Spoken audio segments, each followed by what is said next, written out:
Swastiastu. Om Swastiastu, Putri. Gimana kabarnya? Kabar baik. Astungkar.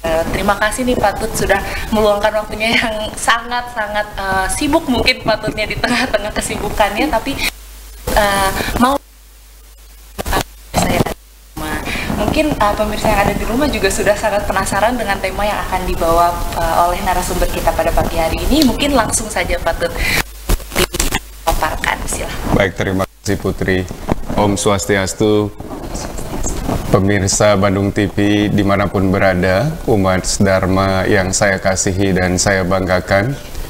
Pada hari ini sungguh kita bersyukur karena kita dapat berjumpa walaupun mungkin dalam waktu yang cukup singkat, tetapi di tengah kesibukan dan dinamika kegiatan kita sehari-hari, kita dapat mengikuti acara mimbar ini yang mudah-mudahan kita dapat berbagi tentang spirit dan nilai-nilai, kemudian tentang konsep-konsep kehidupan yang bisa kita gunakan di dalam kehidupan kita di hari ini maupun di masa yang akan datang.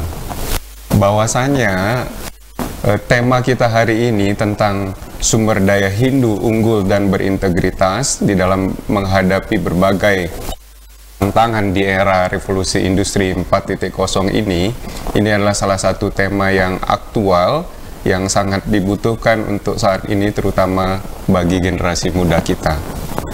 Kami di Parisada Hindu Dharma Indonesia, sebagaimana juga lembaga-lembaga yang lain, kalau kita melihat di dalam Murda Cita Parisada misalnya, kita bisa menyaksikan di situ bahwa yang widiwasa mewahyukan Weda dengan tujuan untuk menuntun kita semua umat Hindu di dalam mewujudkan kesejahteraan lahir dan batin, juga untuk mencapai kebahagiaan yang kekal dan abadi, apa yang kita sebut sebagai Jagadita dan Moksa.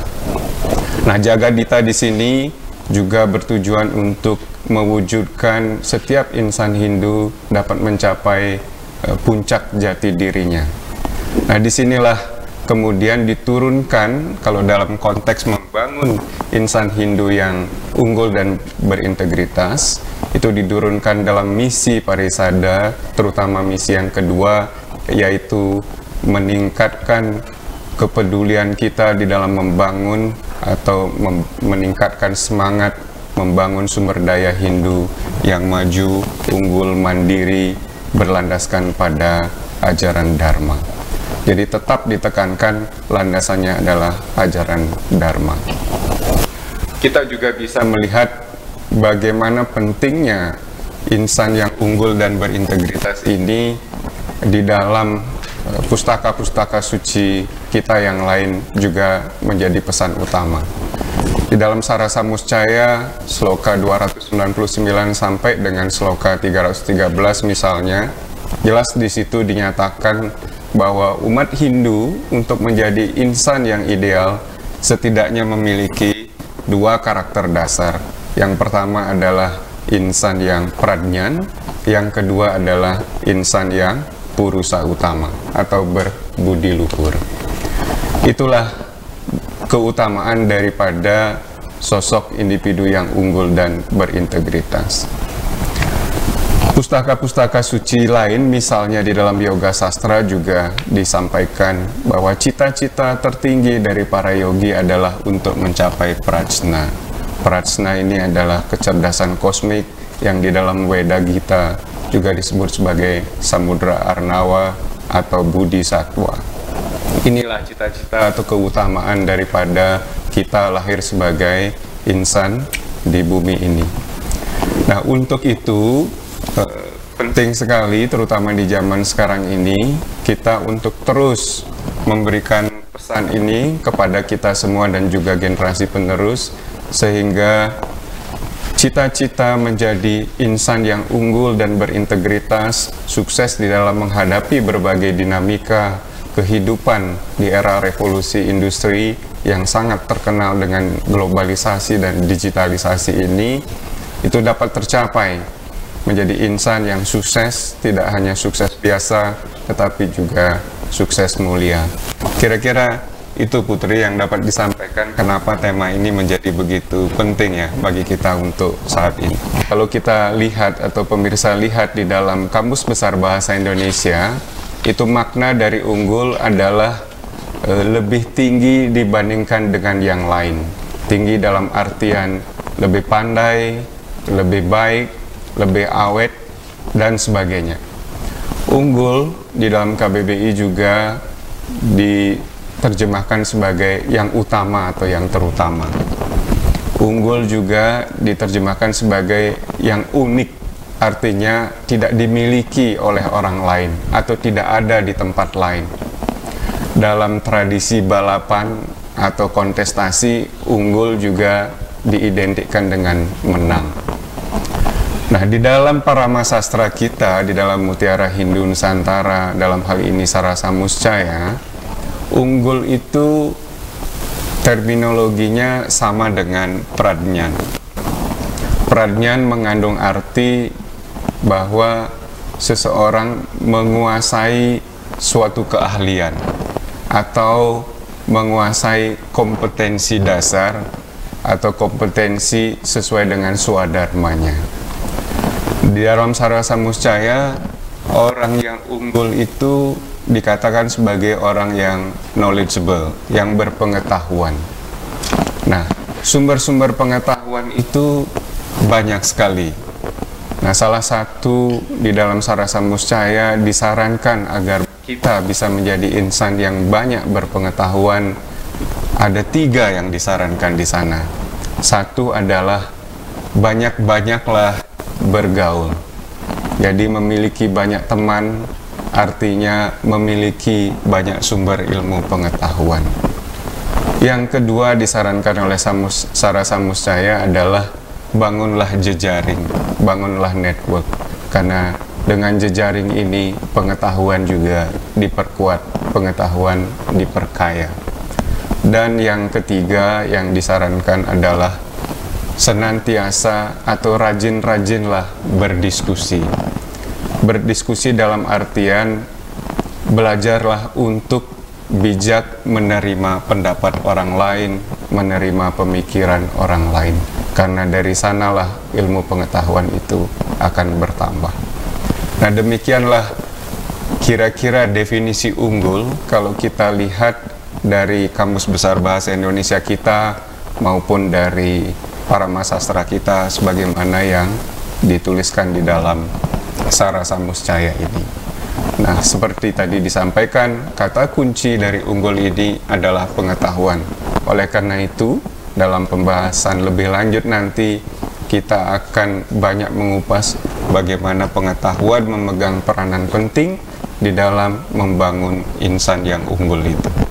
Baik, tadi sudah membahas mengenai sumber daya Hindu yang unggul nih Pak. Nah, mengenai integritas dan karakter luhurnya nih Pak, apa nih maksudnya? Apakah kita harus berintegritas yang sangat?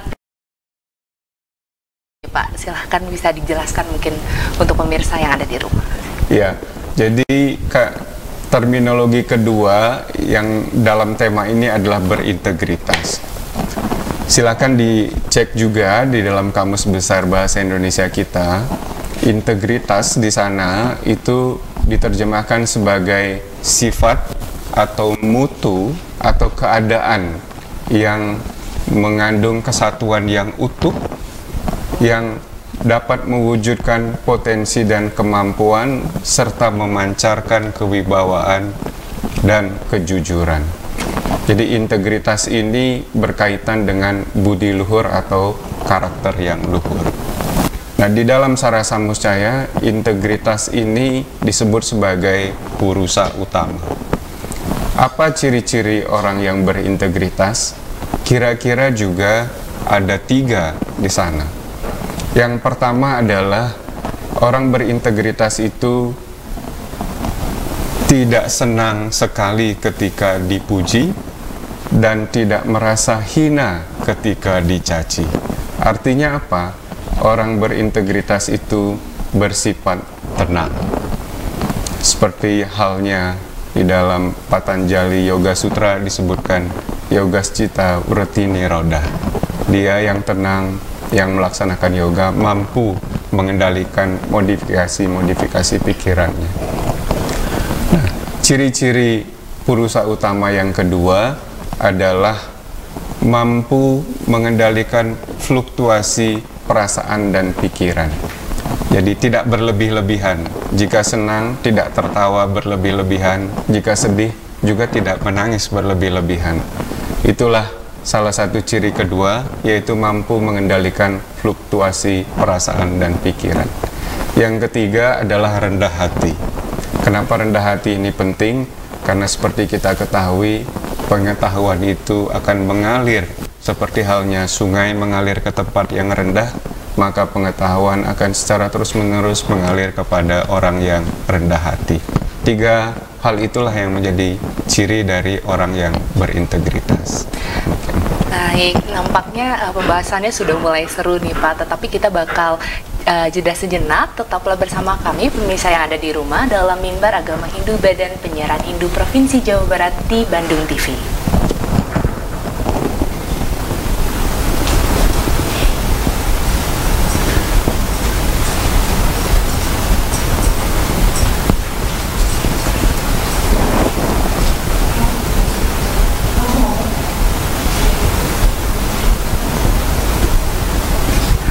Oh baik, mungkin dilangsungkan saja nih Pak nampaknya, karena mungkin pemirsa yang ada di rumah penasaran nih lebih lanjut mungkin pembahasan kita pada pagi hari ini. Nah, tadi sudah membahas mengenai tema besar mungkin ya Pak ya, secara garis besar gitu Pak. Nah, berbicara tentang pekerjaan rumah kita yang selalu menjadi concern kita nih adalah bagaimana mewujudkan SDM yang unggul dan berintegritas itu. Nah, di zaman yang sekarang ini yang begitu modern nih Pak, begitu peran teknologi sangat unggul sekarang di negeri ini, mungkin di seluruh dunia informasi dan digital semuanya unggul nih Pak.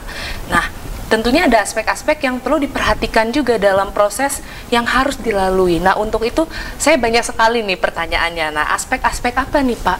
Aspek-aspek yang diperlihatkan dalam membangun SDM yang unggul dan berintegritas ini. Mungkin pemirsa yang ada di rumah yang sangat milenial nih Pak, seperti saya juga ingin tahu nih aspek-aspek apa saja yang menjadi pegangan untuk menjadi SDM yang unggul. Silahkan Pak. Baik, terima kasih. Pemirsa Bandung TV dimanapun berada, tentu banyak aspek yang perlu kita perhatikan di dalam membangun insan yang unggul dan berintegritas. Dari sekian banyak aspek, pada kesempatan yang cukup terbatas ini, saya paling tidak dapat menyampaikan 3 aspek yang perlu kita perhatikan di saat sekarang ini. Yang pertama, yang sering kita lupa bahwa kita memiliki sebuah modal dasar. Jadi aspek yang pertama ini adalah terkait dengan modal dasar yang kita miliki. Modal dasar yang kita miliki paling tidak juga ada 3. Yang pertama adalah prana. Prana ini adalah energi hidup yang menghidupkan kita sejak kita lahir sampai sekarang. Nah, upaya yang bisa kita lakukan untuk mengoptimalkan energi hidup ini, itu akan sangat menentukan di dalam kita menuju atau mewujud menjadi insan yang unggul. Di dalam ilmu pengetahuan yoga, salah satu aspek yang sangat penting yang ditekankan itu adalah pranayama. Jadi bagaimana kita mengoptimalkan energi hidup ini sehingga menjadi bermanfaat di dalam kehidupan kita. Modal dasar yang kita miliki atau basic modal dasar yang kita miliki yang kedua adalah kala, yaitu waktu. Jadi sesungguhnya kita memiliki potensi waktu bagi setiap individu. Nah, Burhaspati Ketatua mengatakan bahwa waktu hidup kita ini sangat singkat, seperti itu waktu sangat berharga. Gunakanlah waktu ini untuk melakukan hal-hal yang membuat kita bertumbuh di dalam kehidupan.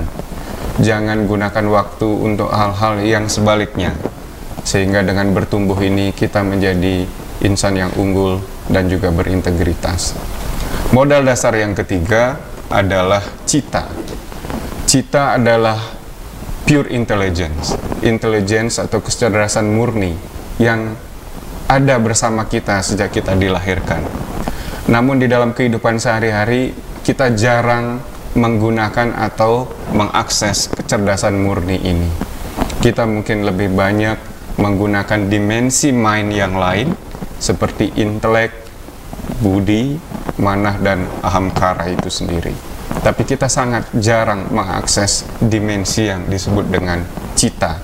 Padahal cita sebagai sebuah kecerdasan murni itu akan melahirkan kreativitas baru, ciptaan-ciptaan baru. Dari sinilah sebetulnya ruang-ruang creativity itu lahir. Dan kebaruan ini merupakan kebaruan yang sangat murni, yang genuine, karena dia berasal dari dimensi yang tidak dipengaruhi oleh memori-memori masa lalu maupun memori-memori di masa kini. Itu 3 modal dasar yang kita perlu perhatikan, atau aspek yang kita perhatikan pertama kali. Yang kedua, di zaman sekarang kita juga sering mendengar dari para ahli bahwa literasi menjadi faktor penentu kita sukses menjadi insan yang unggul. Literasi apa? Nah, ada 6 literasi dasar yang Bapak, Ibu, generasi muda perlu kuasai saat ini. Literasi dasar pertama adalah literasi numerik, yang kedua adalah literasi sains, kemudian yang ketiga adalah literasi finansial, kemudian literasi kebudayaan, literasi kewarganegaraan, dan juga literasi di bidang arsitektur dan lain sebagainya. Nah, oleh karena itu perlu kita perhatikan 6 dasar daripada literasi ini. Di luar 6 dasar literasi ini, perlu juga dilengkapi dengan 4 jenis kecakapan di zaman sekarang. Apa yang disebut dengan 4C: creativity, critical thinking, kolaborasi, dan communication. Jadi literasi dasar itu harus diperkuat dengan 4 kecakapan tentang kreativitas, tentang berpikir kritis, kemampuan berkolaborasi, dan juga kemampuan berkomunikasi satu yang lainnya. Nah, 4 kecakapan dengan 6 literasi dasar ini kita bisa lengkapi dengan 1 kemampuan lagi yang juga sangat penting di zaman sekarang, itu adalah kemampuan problem solving. Nah, inilah literasi-literasi yang perlu kita perhatikan agar kita menjadi insan yang unggul dan berintegritas di dalam kehidupan ini. Kemudian yang ketiga, pemirsa, yang perlu kita perhatikan adalah profil. Profil kita di zaman sekarang ini untuk mendukung kita sukses di dalam era revolusi 4.0 itu sangat menentukan. Nah, di dalam sastra-sastra suci kita maupun di dalam teori manajemen modern ada profil-profil yang sangat menentukan kesuksesan ke depannya. Profil itu diantaranya adalah kemampuan atau daya curiosity kita, daya penasaran kita, kemudian juga keingintahuan, juga karakter kepemimpinan, kemudian karakter kepedulian terhadap sosial dan budaya, yang tentunya juga tidak kalah penting adalah karakter luhur. Nah, inilah profil-profil dari seorang individu yang diharapkan nanti bisa menjadi insan yang unggul dan berintegritas di zaman sekarang ini. Nah, kita saat ini selain 3 hal tersebut tadi, maka perlu juga memperhatikan aspek-aspek yang lain. Nah, aspek-aspek yang lain ini bahwasannya dari ketiga aspek yang sudah dijelaskan tadi, ada sekarang lawannya adalah teknologi baru. teknologi modern. Di zaman sekarang kita mengenal tentang Internet of Things, tentang robot, tentang digitalisasi ya, dan sebagainya. Nah, bagaimana teknologi baru ini disandingkan dengan aspek-aspek tadi sehingga menghasilkan manfaat yang baik bagi kehidupan, bagi kemanusiaan. Yang menjadi penekanan bagi kita semua bahwasanya di zaman apapun, dalam perkembangan revolusi kebudayaan apapun, hendaknya aspek manusianya tetap menjadi yang utama. Di dalam implementasi revolusi industri 4.0 misalnya, teknologi betul memegang peranan penting. Namun teknologi hanya 30% saja memegang peranan itu. Sementara 70%-nya tetap dipegang oleh aspek manusianya. Untuk itu perlu diperhatikan sekali bahwa kemanusiaan tetap harus menjadi yang utama. Demikian untuk aspek-aspek yang perlu kita perhatikan. Nah, bagaimana membangun atau proses membangun insan Hindu yang unggul dan berintegritas? Tadi sudah disampaikan bahwa knowledge, ilmu pengetahuan adalah hal yang utama, menjadi basis dari semua itu. Sehingga pendidikan adalah hal yang sangat kunci. Nah, di zaman sekarang, pendidikan itu sepertinya harus melakukan banyak perubahan. Jadi pendidikan harus lebih banyak memberi inspirasi dibandingkan memberi instruksi. Kenapa saya katakan demikian? Karena inspiration lah yang akan mentransformasi orang menjadi insan yang baru. Instruksi tidak akan bisa mentransformasi orang. Nah, oleh karena itu kita harus banyak melakukan revolusi dalam pendidikan kita. Jadi tenaga pendidik itu tidak hanya sebagai tutor, tapi dia juga adalah fasilitator, dia adalah inspirator, dia adalah motivator juga, ya. Jadi banyak peran di situ sehingga bisa memberikan inspirasi bagi anak-anak didiknya. Nah, pendidikan itu sangat penting, apalagi dengan kurikulum sekarang yang disebut dengan Merdeka Belajar. Jadi ini adalah suatu terobosan baru, tidak mudah memang, sangat menantang proses ini. Karena pendidikan dengan konsep merdeka belajar itu adalah sesuatu yang sangat ideal, membutuhkan tenaga-tenaga pengajar yang ideal, yang luar biasa, yang berdedikasi tinggi, yang sangat kreatif tetapi juga kritis. Nah, inilah tantangan kita di masa saat ini, bahwa proses membangun insan yang unggul dan berintegritas dalam setiap zamannya itu akan memiliki tantangan tersendiri, apalagi dengan kompleksitas yang ada. Namun demikian, seperti tadi kita sudah garis bawahi bersama, pengetahuan adalah menjadi dan landasan dasar ya, basis dari semua itu. Karena kenapa demikian? Karena pengetahuanlah yang akan menjadi lentera bagi penerang kehidupan kita di masa kini dan yang akan datang. Demikian. Baik, tadi Bapak sudah menjelaskan sekali aspek-aspek dan proses bagaimana SDM bisa unggul gitu ya Pak. Nah, saya penasaran sekali, banyak sekali generasi muda ini kan karena kita sudah tahu teknologi nih Pak, kita sudah tahu teknologi, betapa kita kecanduannya dengan teknologi, betul kan Pak. Nah, bagaimana tetap SDM yang unggul dan berintegritas ini tetap ada di dalam diri kita sebagai generasi muda dengan tantangan itu tadi Pak, dengan teknologi yang begitu menggodanya kepada kita. Mungkin kan banyak generasi muda yang sekarang sangat malas sekali nih Pak dengan aspek-aspek dan proses yang Bapak tadi sebutkan. Nah, bagaimana caranya untuk membangkitkan kembali generasi muda tersebut agar menjadi SDM yang unggul dan berintegritas? Silakan Pak.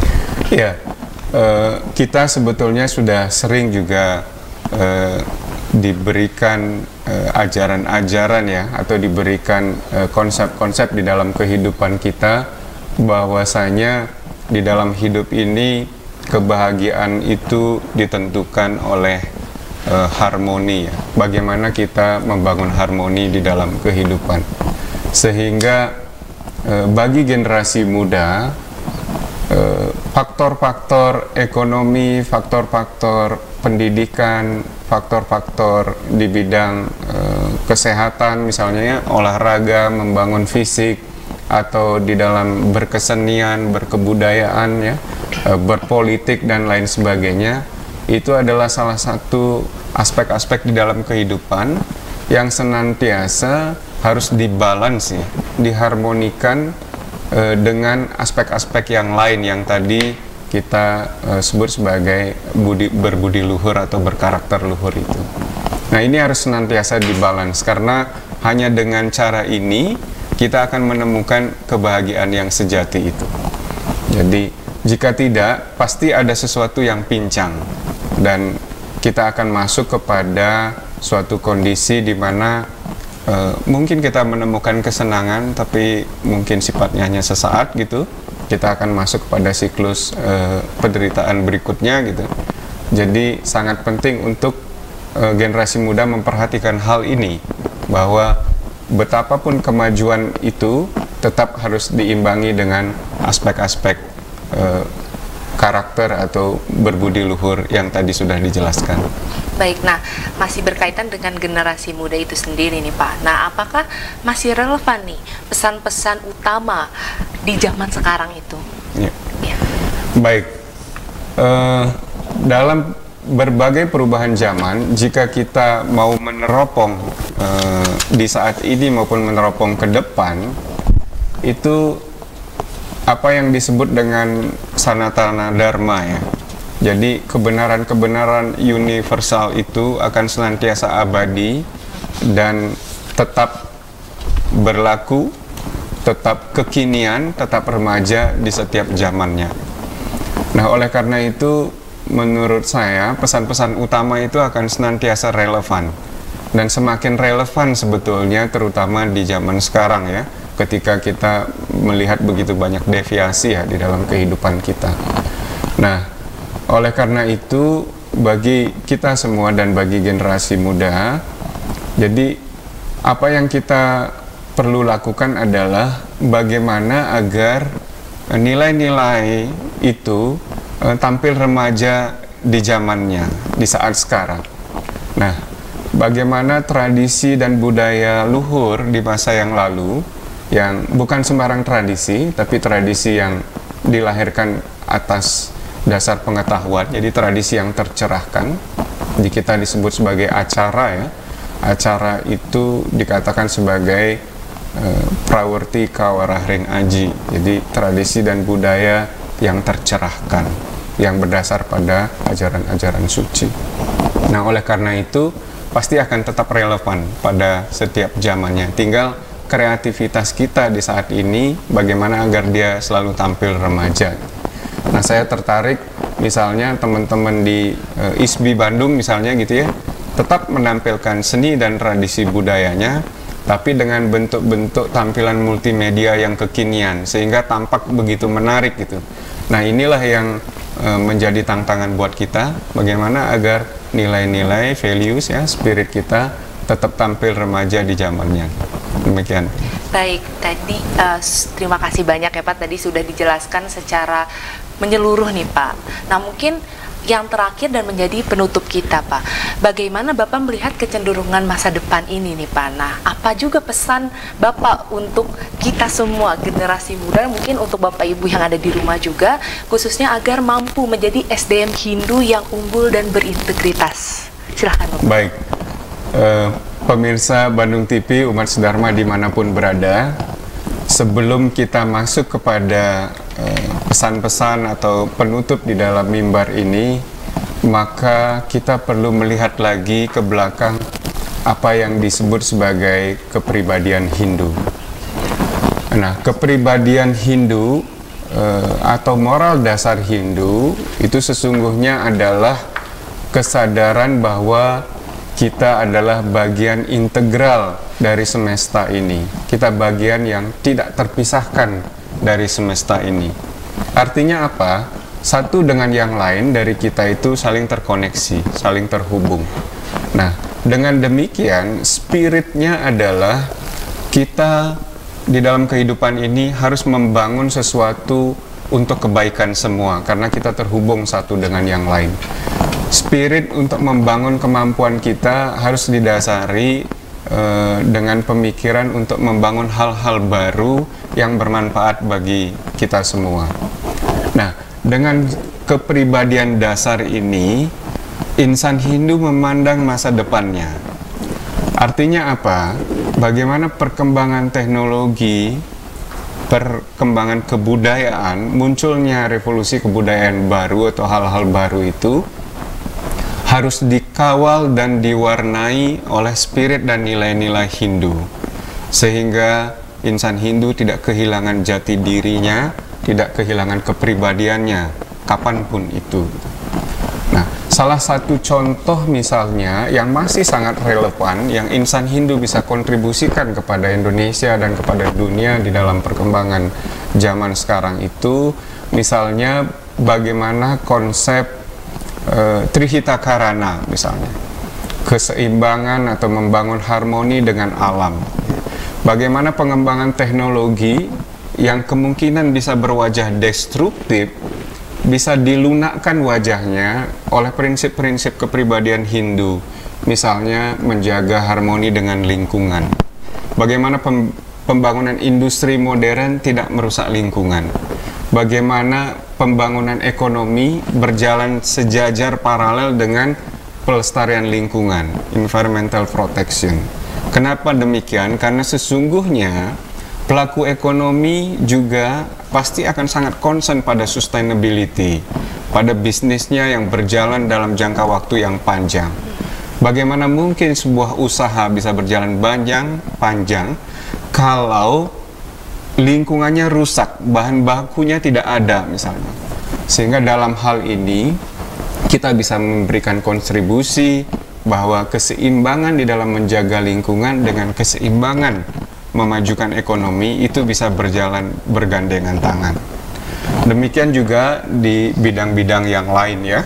Di dunia pariwisata misalnya, bagaimana konversi lahan agar diatur sedemikian rupa sehingga tidak merusak lingkungan. Jadi pembangunan hotel, villas, dan tempat-tempat wisata lainnya agar tidak merusak lingkungan, karena inilah yang kita sebut sebagai sustainable development, pembangunan yang berkelanjutan. Nah, itu adalah kontribusi-kontribusi yang kita bisa berikan di masa depan atau di masa kini ya. Bagaimana kepribadian Hindu senantiasa mewarnai perjalanan peradaban kita di dunia ini. Nah, pesan saya atau sebagaimana yang sudah dinyatakan di dalam pustaka-pustaka suci kita kenal misalnya konsep trikona, bahwasanya setiap individu yang dilahirkan mereka mempunyai kemampuan dengan pengetahuannya sehingga bisa menciptakan atau melakukan kreativitas tertentu. Setelah berpengetahuan dia memiliki kompetensi, sehingga dengan kompetensinya dia bisa mencapai kesejahteraan. Dan trikona yang ketiga, pada akhirnya apa yang kita miliki, apa yang kita peroleh, kesejahteraan yang kita miliki, itu kita lebur kembali melalui jalan sewanam atau pelayanan berbagi kepada umat di sekitar kita. Konsep trikona ini adalah tentang keseimbangan, tentang sustainability. Jadi jika insan Hindu setelah menjadi insan yang unggul dan berintegritas agar balance dalam kehidupannya, perhatikanlah konsep trikona. Nah, konsep yang lain misalnya adalah konsep tadi, Trihita Karana, bagaimana setelah kita sukses, kita mampu membangun harmoni dengan Tuhan Sang Maha Pencipta, dengan sesama kita, dan juga lingkungan kita. Hanya dengan jalan itulah akan tercapai kebahagiaan yang sejati, dan dengan demikianlah kita akan menjadi orang yang sukses mulia. Pesan Arjuna Wiwaha penting sekali, atau kata kunci di dalam sukses itu adalah kejernihan. clarity sangat menentukan di dalam kesuksesan kita menjalani dinamika kehidupan yang saat ini. Percaya diri penting, namun percaya diri tanpa kejernihan bisa menjadi bencana atau disaster. Nah, oleh karena itu, marilah di dalam setiap aspek kehidupan bangunlah kejernihan itu. Arjuna Wiwaha mengamanatkan agar kita tetap jernih, maka kita mesti tenang dan berpikiran yang suci. Itulah pesan-pesan yang dapat disampaikan. Pesan-pesan lainnya tentu di dalam kehidupan ini bagi kita semua tantangannya memang tidak mudah, apalagi di zaman sekarang. Sangat multidimensi dan sangat multi aspek. Nah, kompleksitasnya juga demikian. Bahkan para ahli memprediksi dengan perkembangan teknologi yang demikian multitasking ini, itu kompleksitas persoalan dikatakan bisa meningkat sampai 35 kalinya. Jangankan 35 kalinya, mungkin 5 kali, 10 kali saja meningkat kompleksitas itu, kita sudah dibuat luar biasa pusingnya gitu. Nah, oleh karena itu penting sekali untuk mengantisipasi atau membangun kemampuan menghadapi kompleksitas ini. Nah, di dalam teori manajemen modern, menurut Murdoch misalnya, paling tidak kita harus memiliki 6 kemampuan untuk mengatasi kompleksitas ini. Yang pertama adalah knowledgeable, berpengetahuan. Yang kedua adalah terampil atau memiliki skill. Pengetahuan tanpa keterampilan juga kurang maksimal, belum maksimal. Oleh karena itu, skill dan knowledge ini sangat penting dan keduanya menentukan. Yang ketiga adalah kreatif dan inovatif. Yang keempat adalah disiplin. Disiplin itu memegang peranan yang sangat penting atau sangat kunci. Ketika teknologi baru muncul, jika orang tidak disiplin, maka biasanya dampak negatifnya yang lebih banyak. Jadi disiplin dalam segala aspek itu juga sangat penting. Nah, bekal keenam untuk mengatasi kompleksitas itu adalah kejujuran. Jadi kejujuran itu memegang peran penting pada akhirnya untuk mengurangi kompleksitas yang ada. Biasanya kebohongan akan ditutupi dengan kebohongan berikutnya. Demikian terus. Nah, mudah-mudahan dengan jujur di dalam bekerja, di dalam kehidupan sehari-hari, kita mengurangi banyak kompleksitas di dalam kehidupan. Yang terakhir tentu adalah karakter luhur atau berbudi luhur. Nah, itulah 6 pesan baik yang disampaikan di dalam Parama Sastra kita maupun di dalam teori manajemen modern. Semuanya kira-kira sama. Jadi ada 6 hal itu yang perlu kita perhatikan sehingga mudah-mudahan setiap insan Hindu itu sukses dalam menjalani kehidupan di dalam revolusi 4.0 ini yang sangat dinamis, yang sangat challenging situasinya. Sekali lagi, mudah-mudahan pesan-pesan itu bermanfaat bagi kita semua. Menjadi insan Hindu yang orang Bali bilang istilahnya mataksu.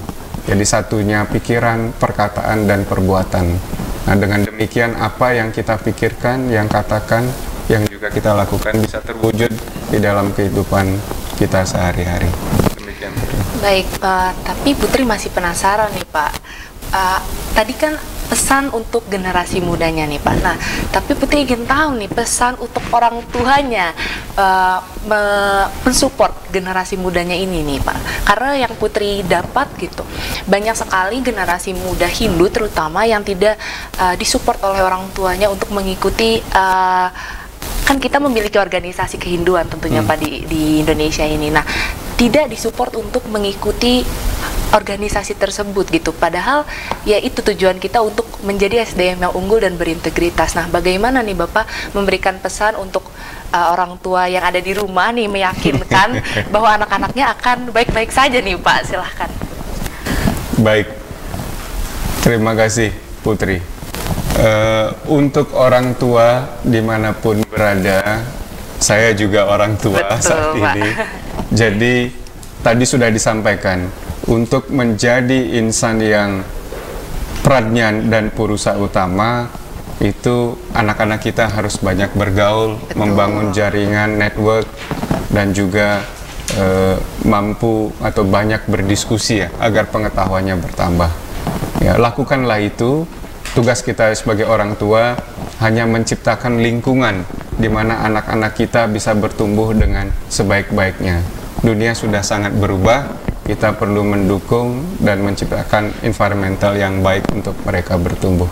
Itu kira-kira pesan dari saya. Baik, mengena sekali nih mungkin untuk generasi muda dan orang tua yang ada di rumah juga. Berarti pesannya harus dipercaya nih anak-anak mudanya, dan anak-anak mudanya juga harus memberikan kepercayaan untuk orang tuanya agar orang tuanya juga mengizinkan apa kegiatan anak-anak muda ini ya Pak ya. Nah, pesan tadi pemirsa yang ada di rumah adalah penutup kita pada mimbar pada pagi hari ini. Saya Igustiayu Putraswati beserta rekan kerja yang bertugas dan narasumber saya pamit undur diri. Terima kasih banyak dan mohon maaf jika kami ada salah kata dan perbuatan. Sampai bertemu di mimbar agama Hindu selanjutnya. Saya tutup dengan Parama Santi. Om Santi Santi Santi Om.